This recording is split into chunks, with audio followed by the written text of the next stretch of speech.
And I think that there's another one, I'm sorry I don't have the date, but would love to see all of you, so we'll make sure everyone knows when it is. The next thing that I would like to talk about is MCAS.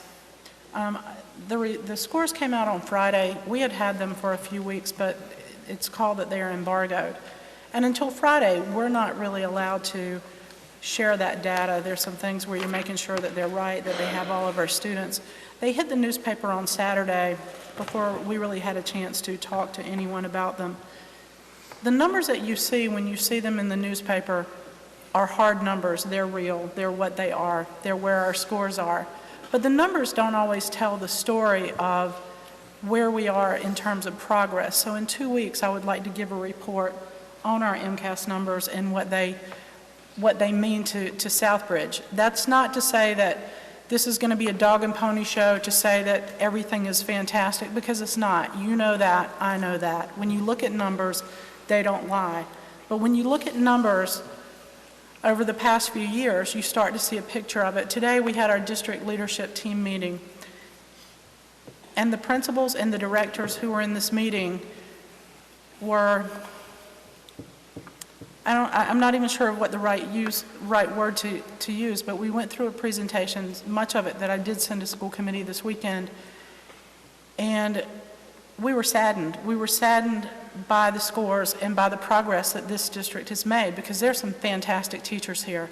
And I learned that last year when I started working on the accelerated improvement plan, and we brought in the IRSs and we brought in teachers who were extremely skilled. And I can tell you that we have a group of administrators now, and I believe I can speak for them and say that it's our mission that we are going to improve greatly. We had some improvement this year, but our students deserve it, and our teachers deserve it. Our teachers deserve to stop being hammered because of progress. And we have a staff of administrators and IRSs and deans and teachers and paras and tutors and all of the staff that help provide our schools. We have people that we want to stay here, And we will make a difference if you give us the opportunity to make a difference. And as I said, in 2 weeks we will report. We will give you the full report. You can go look at the numbers if you want to at the DESE, but there's more to it than just looking at a number, because you're thinking about a child sitting in a seat somewhere. The other thing that I want to say about MCAS, and I guess just about our children, is last year, late in the year, and I can't remember what month it was, we had a guidance presentation. And some of the school committee members became a bit heated with guidance when they weren't able to answer questions that they had hoped would have been answered. And I'm not here to throw hammers at anybody, but we learned then that there were some definite issues that we had in the guidance that our students were receiving. And at that point, we started making changes. And we kind of say in our office all the time, in central office, that Southbridge is kind of like peeling an onion. There seems to always be another layer. This year at the high school, middle school, with the new administrative staff led by Principal Earls, we hired a guidance counselor who was here tonight, Ms. Melanie Curran, who immediately went to work. The week before school started, she was basically working for free for us, and she worked literally night and day. And in doing so, she learned some things that to us were absolutely horrifying. We learned that there were juniors last year who are now seniors who had had the opportunity to retake MCAS, and they were never provided that opportunity during school. We take responsibility for this. I looked at the administrative staff today, and we sort of made a pledge to each other that most of us have not been here very long. Some have not been here very long at all. But we accept the challenge of what has happened in this district. Many of the things that weren't on our charge, weren't on our watch, but they are on our watch now. And because of that, we are paying attention to them. And I said when I started here last year, and I continue to affirm, that we will be transparent. We will tell you the truth. It's not easy to sit here and say that we had students who should have been given 2 opportunities last year to take MCAS, but we missed those opportunities. But that happened. But with the people that we have put in place, with Ms. Earle's staff and with Ms. Curran, this will not happen again. I'd like to read a statement to you, and then I will give you some hard numbers. In preparing for the fall MCAS retakes for grade 11 and 12 students, which includes the development of educational proficiency plans for students, and a review of graduation requirements, which are credits in core classes, we identified issues that needed immediate attention. We discovered that, number one, students were not scheduled with enough credits to meet state requirements. Number two, students were not given multiple opportunities to retake MCAS. Number three, EPP students were not developed for students. EPP plans were not developed for students who scored needs improvement in grade 10. As a result of this discovery, the following steps were taken to provide immediate corrective actions in addition to ensuring these issues did not occur in the future. Students were rescheduled to ensure that all students had core courses that meet graduation requirements. Grade 11 and grade 12 who need to retake MCAS have been identified and scheduled for retakes. A remedial tutoring program has been developed and has begun as of 9/22. Letters were sent to parents of all affected students identifying the problem and outlining our course of action. The following number of students were affected.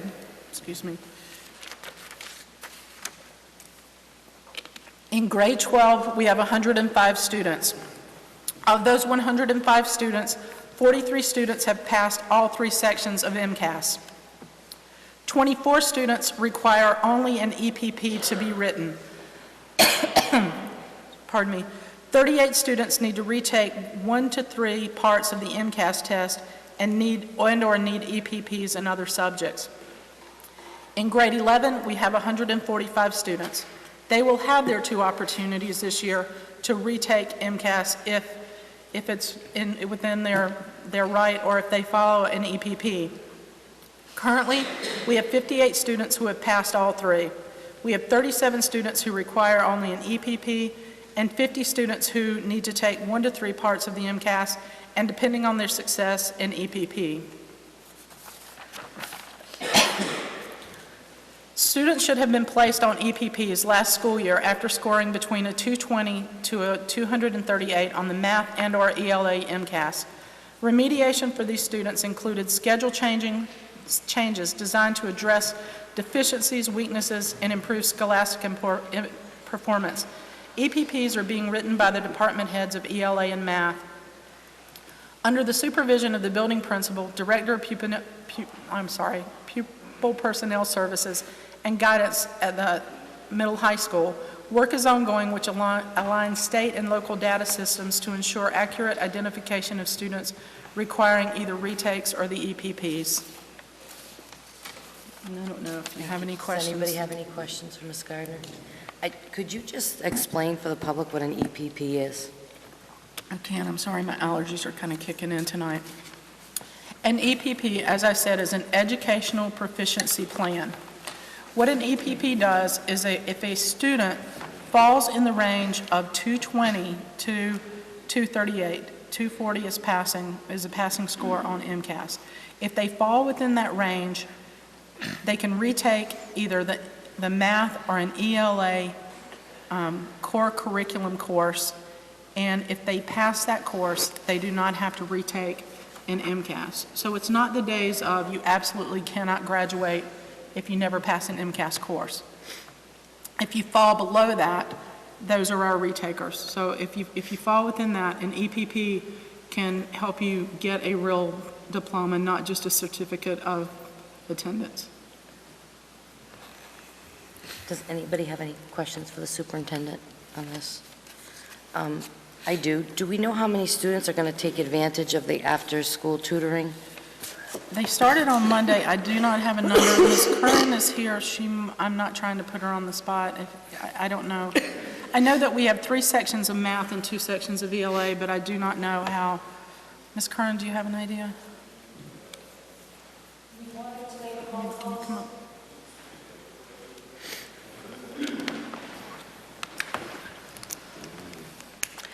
We wanted to call the parents of each one of these students affected. We couldn't until the official release, which just happened on Friday. Letters went home to these parents. We have had students that already began yesterday on the tutoring program. Our goal, honestly, is we want 100% of these kids at these tutoring programs. We want them to pass the MCAS. So over the course of the next couple of days, I believe there are going to be teams of us at the high school that are going to be contacting these parents and encouraging them to have these kids come to the tutoring programs. Thank you. Perhaps we could get updates on this as it progresses, with some numbers of kids Absolutely. taking advantage, so we can find out if that's working. Also, is there going to be a Saturday program too? Have we decided that or no?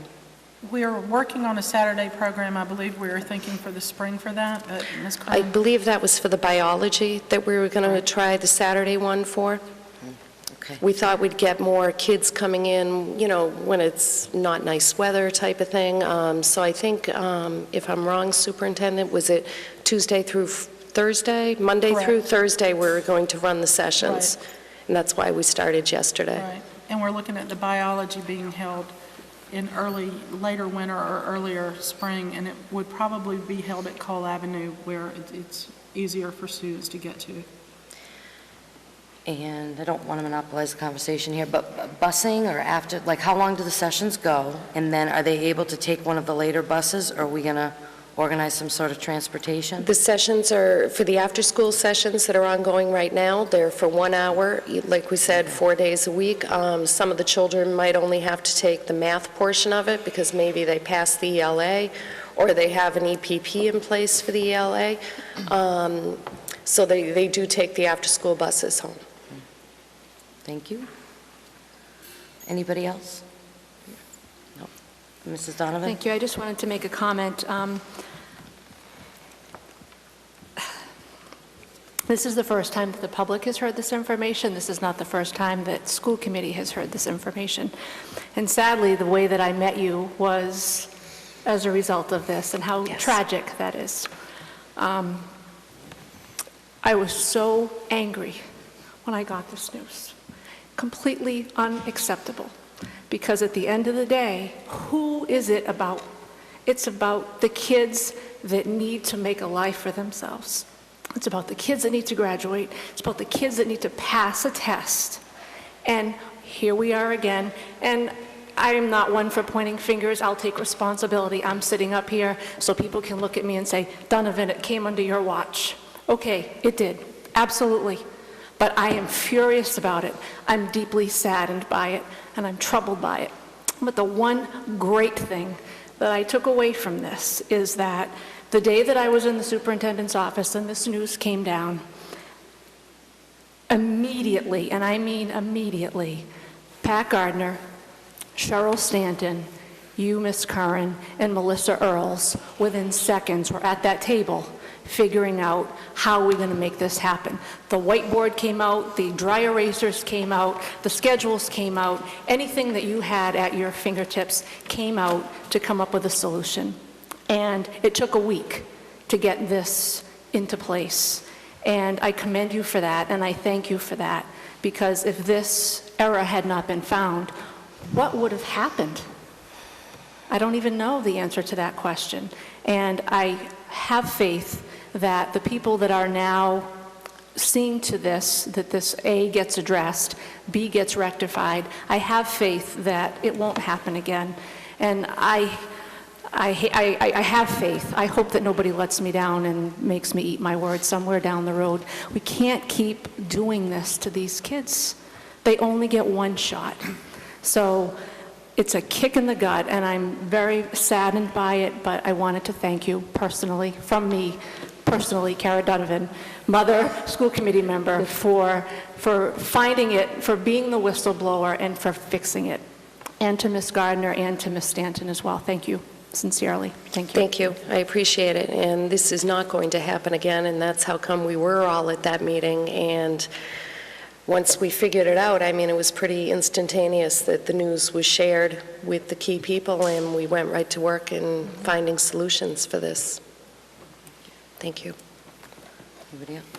Dr. Page? I just have a quick question as to what is the normal protocol for identifying this kind of thing? This seems to me this should be part of a business as usual kind of thing, and so I'm curious to know where the failure was. I mean, I understand, you know, we're reacting to a situation, but it seems to me that there should be, if we need to do something to install some kind of protocol or procedure that wasn't there, or I think in order to really solve this going forward, we need to understand where the breakdown was, because like you say, there's a lot of people in this district that have been around for a while. Some are new, yes, but it's kind of an enigma to me.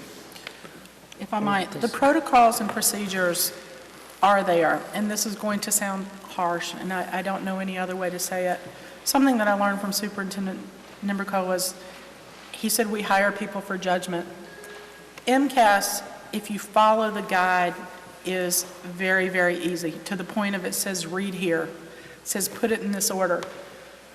We had people working in our schools. A principal has to sign off saying that everything is done right, everything is as it should be. And that's why it was not caught by the DESE. It went in saying that we had done everything right, that everything was in order, that everything was well and good. And as a high school principal, I did it many times. As an elementary and as a middle school principal, I did it many times. I never had a superintendent come and check on me because I did it right.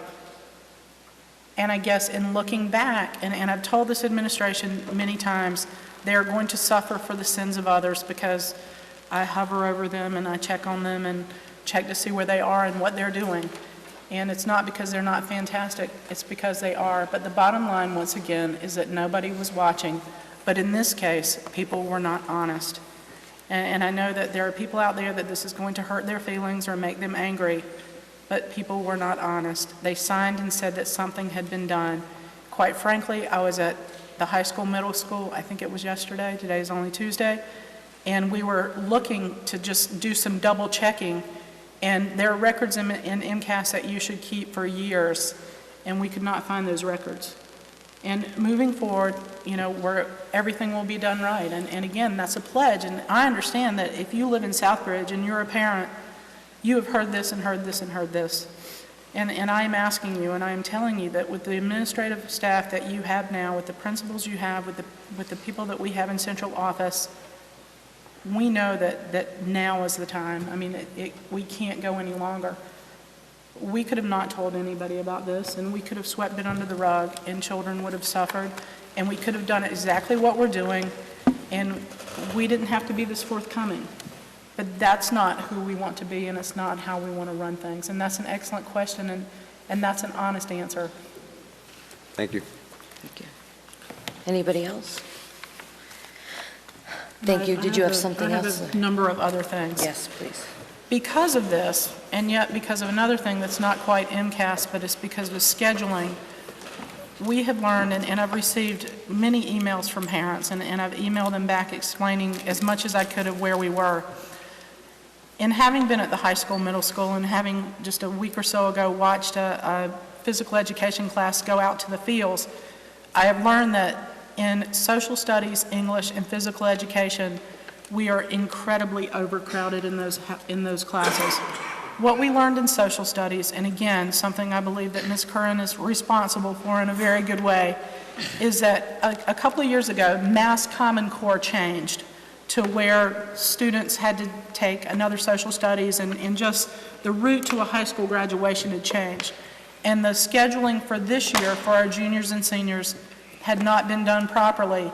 And we had, especially our seniors, which of course we're currently concerned about, we have a little bit of time on the juniors, but we learned that they had not been scheduled for enough social studies classes to meet mass requirements to graduate. So in doing that, we've had to do a lot of shifting in scheduling and in creating classes. Currently, in social studies and English, as I've said, we have students who are on the EPP who have to take an additional core English class, and then our PE classes are just huge. We have classes that have upwards of 40 kids in them, 40 students. We have PE classes that are over 40. So at this time, I would like to ask if I can request a budget meeting in the very near future to discuss funding for 3 very, very needed positions at the high school, middle school. Yep, we can work to schedule that.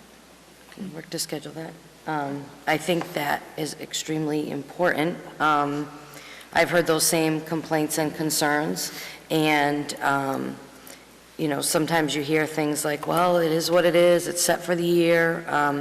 That's unacceptable. We need to move on this and move on it fast. Kids are being affected today. When do they need a solution to their problem? Today. So the sooner we can do this, the better. So we'll Thank work you. on that right away. No, a Coordinate couple date. more things. I'm Please. sorry. No. I believe there's a question. Oh, I'm sorry. Mrs. Thank Quinney. you, Madam Chair. Through you to Ms. Gardner.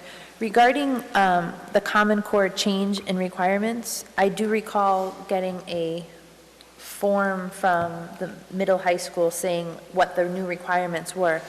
Did we provide training for those people scheduling in order to ensure that they were aware of those new demands and how to ensure that all students met minimum requirements prior to graduation? What happened last school year is, this is, I think, my 14th month in Southbridge, and when I started last year, the beginning of last year was chaotic because scheduling was not done.